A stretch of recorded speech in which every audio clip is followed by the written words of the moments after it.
Hi guys, welcome to my channel. My name is Esther Bonsu. As you can tell by the title of this video is all about bereavement, and I'll be sharing the story of when I lost someone that was very dear to me. I'm dedicating this video to a good friend of mine, Melissa, who's recently lost her father, as well as I want to dedicate this video to anybody else that has lost a family member, a friend, or anybody in this time of corona, or even prior to this time of coronavirus as well. You're not alone, we stand together. Okay, so let's get into this video.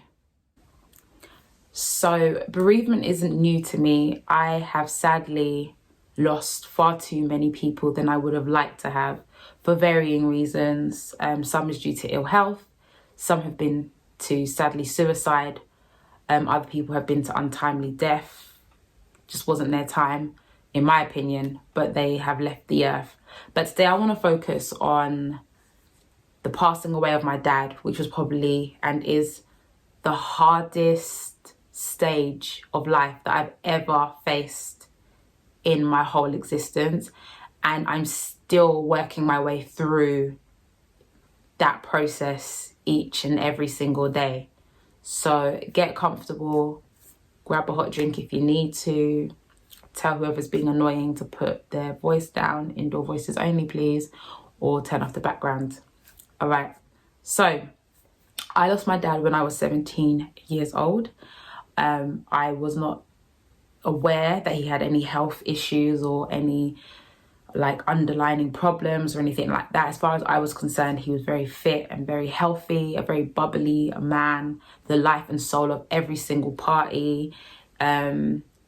He was very excited and excitable about everything and anything. He was the kind of dad, you'd be chilling with all your friends and he'd walk in, introduce himself, and then tell your friends that he can dance, that they should look at his dance moves and dance in the middle of the room whilst all your friends are watching.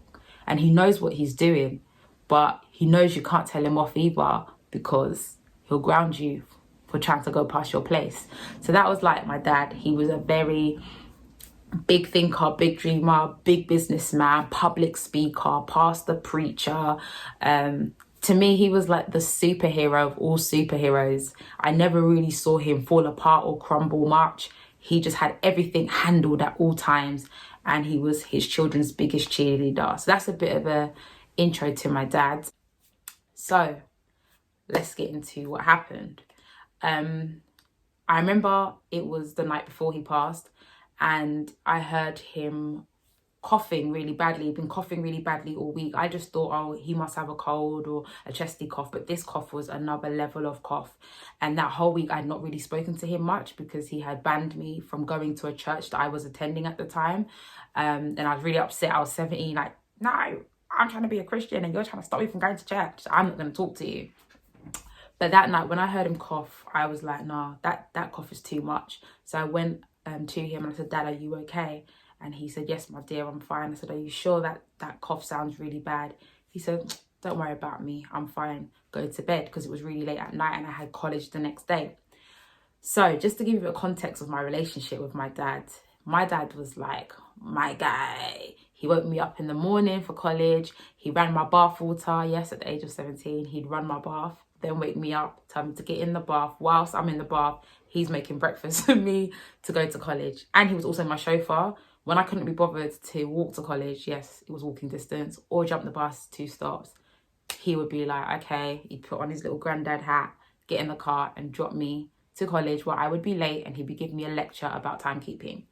But you know, parents, they don't understand. Anywho, let's get back to the story. That night, everyone went to bed, said, good night, Dad, love you. He said, love you too. I went to sleep. I woke up in the morning to a scream from my mum.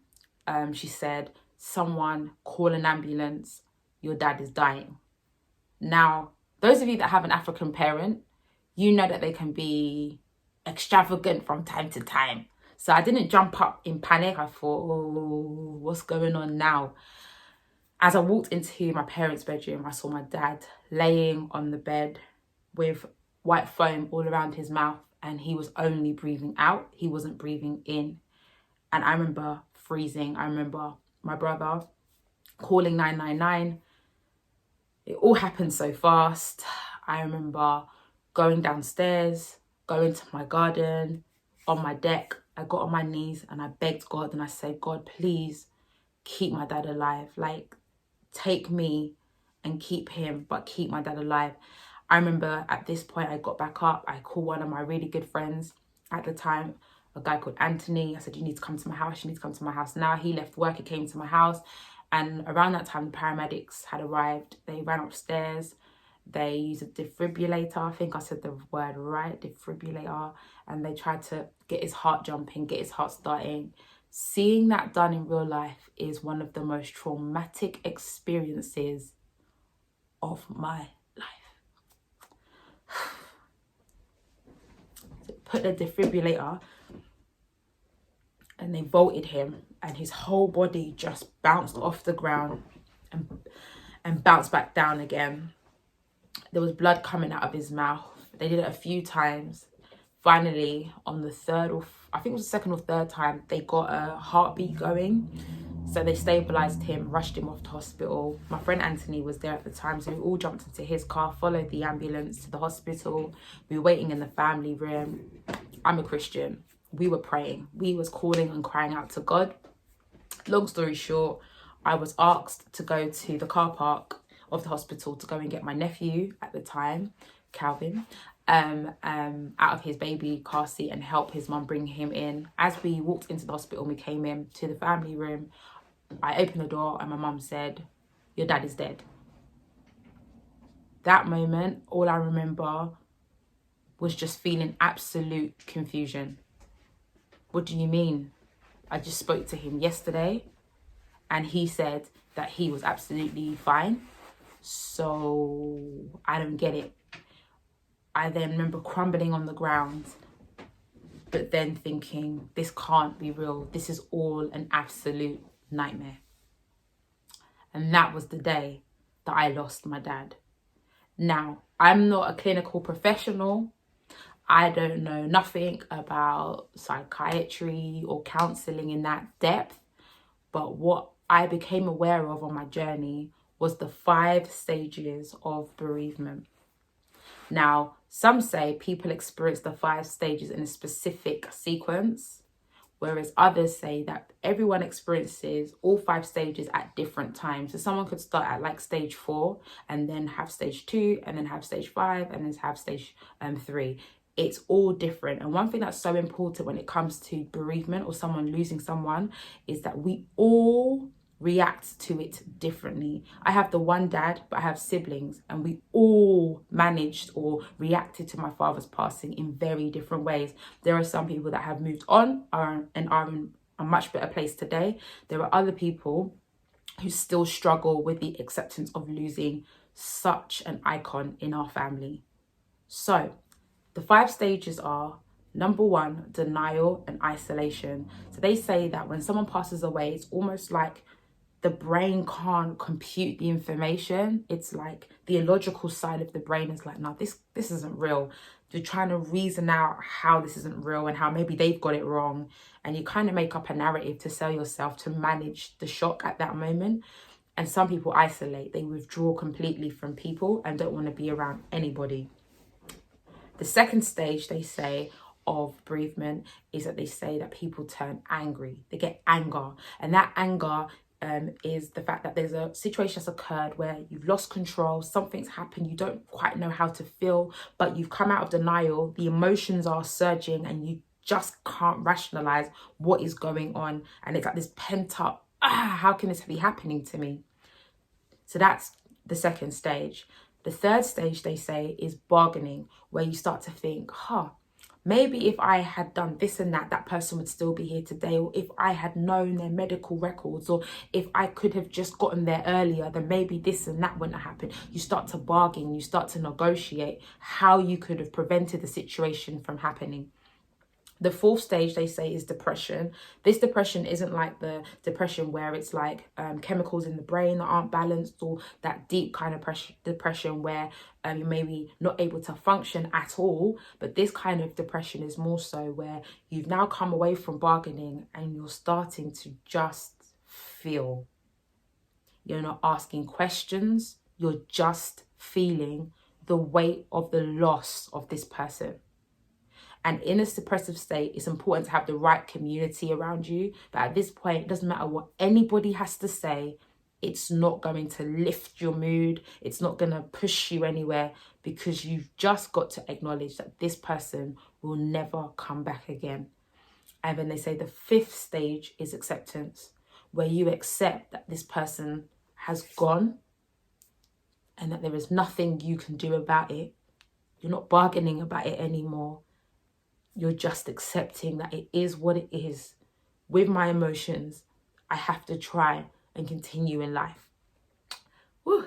So those are the 5 stages of bereavement. Now, I did not experience denial and isolation together. I experienced isolation a lot later in my process, and I think I'm still kind of in and out of the isolation stage. And that's just a retreat and a withdrawal. One thing about that situation is that it transformed the way that I processed life forever. And it just has, I can't lie to you. It made me really scared and afraid to get attached to people, because I was like, oh, what's the point? Everyone's just gonna die anyway. And if everyone's just gonna die anyway, what's the point of being close to anyone? So I was afraid to form new attachments with people. I isolated myself. I wasn't really out and about with my friends because I was scared that what if my mum dies? At least I can be here. So I'd want to try and spend more time at home, or I would go around trying to listen to people when they're sleeping so I could hear if they are breathing. I just started to become a bit more of a recluse and come into myself. And I got into a relationship around this time. Comment below if you want me to tell you about this relationship. We have not got time for me to do that right now. But I was just trying to divert myself and isolate myself from the situation. That isolation stage is just kind of like, it was like my independence of trying to work out what is going on and not wanting to hear anybody else's opinion, not wanting to hear, oh yeah, it's going to be all right. It's all right for you to say that. You're not in my situation. I just didn't want to hear any more voices. I just wanted to take life into my own hands and do it my way, whilst I was still working with this denial of self as well. So that's what the isolation stage looked like for me. And if you're going through that isolation stage, it's okay to detach yourself and spend some time alone. However, too much time alone isn't good. So I would really encourage that community to come around that person, check up on that person, drop them a call. Just say to the person, listen, I don't even know what to say, but just put me on loudspeaker. I just want to be here, because that care will help to carry that person through, because their understanding of love has been shattered. They feel like, what is the point of anyone loving me or me loving anyone if they're just going to leave me? My dad represents protection. So if I face a problem where I don't feel protected, he's not there to speak to, I crumble. It takes me back to, I'm unprotected, and I have to process that. Now, I'm a Christian, so I have to process that with the fact that I know that God is there, God loves me, he'll never leave me, he'll never forsake me, he will comfort me in my time of trial, that there is a heaven that I believe that I will see my dad's face again, and that's what helps me to come back. But for other people, it's so important for you to plug into community. Okay, can't stress that enough. So the anger stage is another stage. Now, I did not experience the anger stage until I would say at least 6 to 7 years after my dad passed away, because as soon as my dad passed away, I went into survival mode. A parent dies in a home, it's like everything changes. House roles change, finance of home changes, stability, everything just becomes a whole whirlwind. And for me, I was just trying to survive through that change. This man that woke me up every morning for college, now no one wakes me up for college. I don't even want to go to college. I don't even want to live anymore. So my mind was in a dark space, but I was like, oh, I don't want to be depressed, so I'm just going to go out. I'm going to try and just avoid feeling. So I would numb myself and do other things to keep myself going. So when the anger stage kicked in, what had happened is I had suppressed so much feelings about how my dad is gone, how people were treating me or not treat. Everything that I was feeling was mounting up till it couldn't mount up anymore. And I just started to have outbursts. I just had moments where I would just, someone would do something and I would just switch. And it wasn't really my friends. I don't think my friends ever experienced or even saw that version of me. It was my family that experienced that side of me. This is anger. Don't get me wrong, obviously we all have our moments where our favourite football team doesn't win, or we didn't win something, or we didn't pass the exam. But growing up, I was never an angry person. Like, one of my best friends, Ebony, like, she used to always say, like, you need to talk up for yourself, you need to speak up more. Because I was just chill, like, you know, I just didn't want no problems. Anger wasn't a thing. Sadness was more the thing than anger. Do you know what I mean? And so when I started, and I used to, let me not lie, I used to really judge people that had anger management issues. I used to think, well, why are you angry? Why are you now not breathing properly? I have to go to anger management class. Like, just relax. Like, what's the big deal? Do you know what I mean? And I used to be so, like, judgmental of them until I found myself in that situation. I was like, now I get why these people can't breathe properly and they blow up over things that you just think it's not that deep, because they're suppressing so many things, or things are triggering them back to something. Or if they've been through a situation where they've lost control and they're in another situation where again they're losing control, it can just make someone feel like, leave me alone, you know, you just blow. And I started to go through this process where I started to take it out on strangers. Like, you would not want to walk past me on the street. I'd be like, so what are you looking at? Like, what's your... Like, I wanted someone to fight me so I could take my anger out, because at that time, counselling wasn't an option for me. I'd done it in school. It never changed my life. And then... Oh, I got something on my screen. Yeah, counselling wasn't an option for me. I'd done it in school. It didn't change nothing for me. So I thought, no, I'm not going to counselling. I'll handle this by myself. Exercising, like, what's that? Back then, obviously now I know how important it is, but back then I was like, nah, I'm not exercising. So I was just penting up the anger. Now that anger was things like, I would mess up my room. I'd get in my room, I'd put a pillow over my head, I'd scream, I'd rip things apart, I'd throw clothes all over, just an unleash of just pent up emotions. I'd be angry at my dad, like, Dad, why did you leave? You know, like, why did you go? Like, Dad, come. Like, I'd be so angry with him because I just didn't understand why he left me. You've abandoned me without any explanation, without any goodbyes, without any clarity for the future. You've just gone. I'm vexed. Like, I don't even know at this point if I ever wanted a dad. That's how I felt in that moment. And I know some of you that don't have dads are going to be like, go, you shouldn't say that. No, I shouldn't have said that. But in that mind space, I'm like, I rather would have never wanted a dad to mourn over rather than to have it and have it taken away. And that's what I was like in my anger stage, until I leveled out and understood I'm blessed to have a dad. Like, blessed. And I wouldn't change the story despite the pain. The anger stage is where for the first time that person feels the full weight of what that death feels like, and sometimes they express it through anger. So if you are in that anger stage, have grace on yourself. You're just trying to come to terms with a situation that, one, you were never prepared for, potentially. 2, your body and your mind has never gone through. 3, you're not able to process or find a safe space to speak. So please go and get counselling. That's something I so regret. Go and get counselling. Find someone that you can just vent to and speak to and just get it out. Don't suppress your feelings. That counselling will give you the space to unpack, discuss, talk, negotiate, and work out where you're at. And if you're around someone that's really angry, don't let them violate your boundaries. Still hold them accountable. Yes, they're in pain. Yes, they're angry. But if you don't hold them accountable, you never allow them to face the pain that they're going through, and you never allow them to take accountability for the fact that this cannot continue. This is damaging you. The bargaining one is like what you could have done, what you feel like you could have done in order to have that person still here. So it's things like, if only I had been there at this time, that person would still be here, or if I could have done this. So I stopped talking to him for a few days. Do you think I'd ever stop talking to my dad about any nonsense situation had I known that he was not well? Come on. My main bargaining was like, Dad, why didn't you tell us? Why didn't you open your mouth and tell us? Why did you suffer and hold that burden in silence? If only I had known, then maybe we could have. And that's what the bargaining stage looks like. And sometimes I find myself falling back into the bargaining stage. Even as I'm talking to you, you can hear me bargaining because it's still real to me. And it's still hard for me to just know that my dad was suffering the week before he died. And we had no idea. We treated him just as if nothing was happening.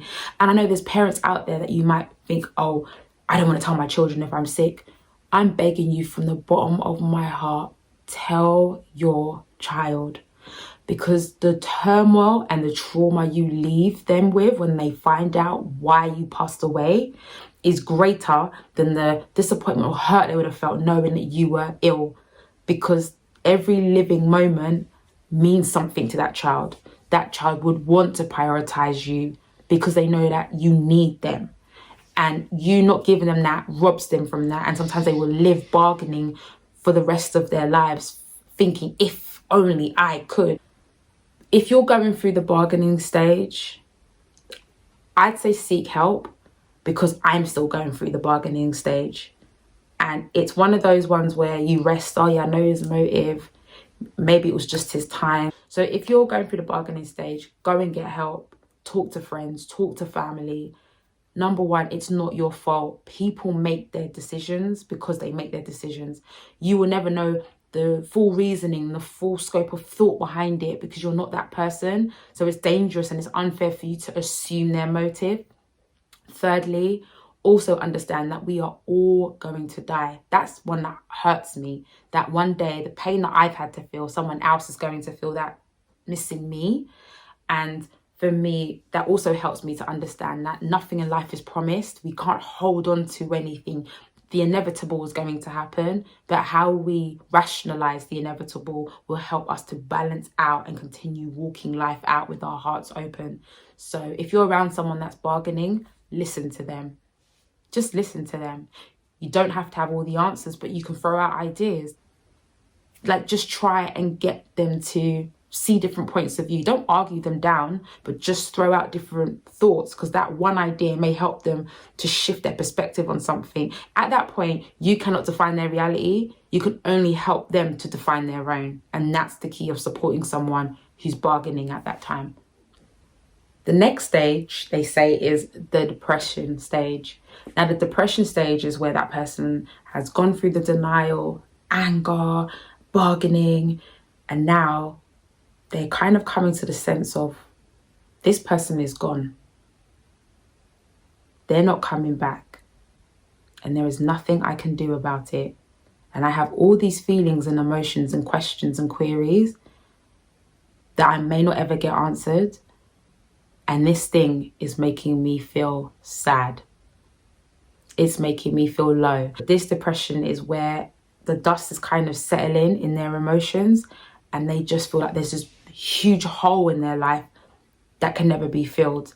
My depressive state, was so ugly. It was so ugly. I remember questioning, why am I even alive? Like, can I not just die?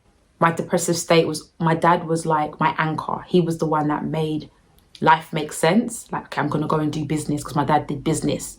And now that he wasn't there, my vision for life had gone. My motivation for life had depleted. And I was just trying to work out, what's next? What am I going to do now? How do I redefine everything now? And I went on a lot of long walks by myself. I stayed in bed. I cried. The people around you want to encourage you, but they don't know how it feels. And I can't even find words to articulate. It's like a hole, like a vacuum has just sucked the air out, and you're just trying to gasp for air. It was hard to see his clothes in his wardrobe. And when people wanted to get rid of it, I was like, anger stage, don't touch it. Who am I? What is my identity now? I'm a fatherless daughter. Like, it's just trying to make sense of such a storm that feels like it's never ending. Now, I'm careful talking about the depressive state because sometimes I can fall back into this state even now, where I lose the motivation to keep going because one of my loudest cheerleaders isn't here anymore. And this depressive state sometimes can be if I feel unprotected or unwanted or abandoned. It can take me back to just wanting him to be here. And I anchor myself in the word of God because I'm a Christian, knowing that the suffering of this present time is not compared to the glory that's going to be revealed in Christ Jesus for my future. That this world isn't my end, that I believe that I'm going to live again in another world where there will be no sickness, no pain, none of this stuff that's here. And I'm going to get to see him, that he rests now. He gets to relax and not have to live with this problem that he was living with. So those are the things that help me anchor in my depressive moments. Sometimes I lose sight of that and then I have to re-ground myself. So someone's in a depressive state, give them space, not too much, but give them space, check up on them, listen to them. Don't try and give them answers for life because you don't have their answers. Try and encourage them to go for counselling. Remind them of memories. Ask them to share memories. I think my memories of my dad is what, as you can see just now, make me smile, light me up. Like my first roller coaster was with my dad. I'll never forget the flying fish at Fort Park. Every time I see that roller coaster, it just makes me smile because my dad didn't shout or scream. And that made me as a child stop screaming when I looked at him and I was like, trying to emulate him as a child. Or if I remember the times he used to dance with me, he taught me how to waltzer. Like, what's a waltzer? I'm like, what's that? And he was like, let me teach you. And he taught me the ta, ta, ta, ta, ta, ta, ta, ta, ta, ta, ta, ta. And it's like you're gliding. That is the depression stage. The acceptance stage is where an individual accepts that this thing has happened. It doesn't mean that they're over it. They just accept that it's not their fault. There's nothing they could have tried to undo. There's nothing they can undo now. What's done has been done. And it's when that person starts to make peace with what's happened and they try to say, right, this has happened. How do I now move forward in life knowing that this has happened? And it's that coming to terms with the reality and the truth of what has happened. Now, I think I'm definitely have been in the acceptance stage where I understand more now why my dad didn't tell me. I'm more accepting of the fact he may have been tired. He may not have been tired, but he's just not here anymore. And there's nothing I can do about it. And there's nothing I can change about it. And he's gone. I think the acceptance stage is still a work in progress personally for me. That when things go bad, I don't fall back into any of these stages. But as I said, bereavement is a journey, you know, and maybe for the rest of my life, I'll miss my dad. Maybe I won't miss my dad. I don't know. I'm only on my own personal journey, my own personal walk with him. When I say him, not my dad, with God. But one thing that I do want to say is that your journey may not even look like my journey. You may be thinking, I didn't feel any of those things. I felt fine straight after. And that's absolutely fine. You don't have to go through my journey, or even maybe your journey was worse than mine. You completely just can't get up, you know. There's many times when you hear stories of people who've lost a wife or lost a child or lost a husband or lost a dad and life comes to a complete halt. Do not compare your journey with anybody else's, because at the end of the day, none of us process life the same and none of our life stories are the same either. And we're not all starting off from the same starting block when it comes to dealing with life's challenges. But one thing that I do want to encourage you all is that it's so important to get counselling, not because it's bad or it's or you can't handle it, but it's just good to talk. And I never actually sought counselling for the bereavement of my dad. And in 2020, I have made the decision that I am going to go and get counselling and actually process this with a professional. But I do want to shout out all my friends, pastors, and mentors that have walked me through this process, and those that have cheered me along on the sidelines as well. And I don't know if someone has lost someone to COVID, or someone has lost someone to an illness or unexpectedly or suicide. I don't know what it is, but whatever it is, you are not alone. You are not forsaken. It's not your fault. It's life. It makes no sense. I don't have all of the answers. Even if I did, this video is not long enough for me to give some. But what I do want you to know is that I'm sending you a huge hug. A distance hug though. I'm joking. A huge hug and a huge kiss. And I want you to know that we are going to walk this thing out together and that our end will be greater than our beginning. Love you guys. Thank you so much for listening. Please share this with someone who might need to hear this. Like, comment, and subscribe to my channel. I don't know where this channel is going or what I'm going to do. I'm going to try different things. As you can see, there's no contour, makeup. I just came on raw, and I just want this channel to be authentic. That's the only expectation I can give you. It's going to be authentic, it's going to be fun, and it's going to be a journey. Love you guys. Bye.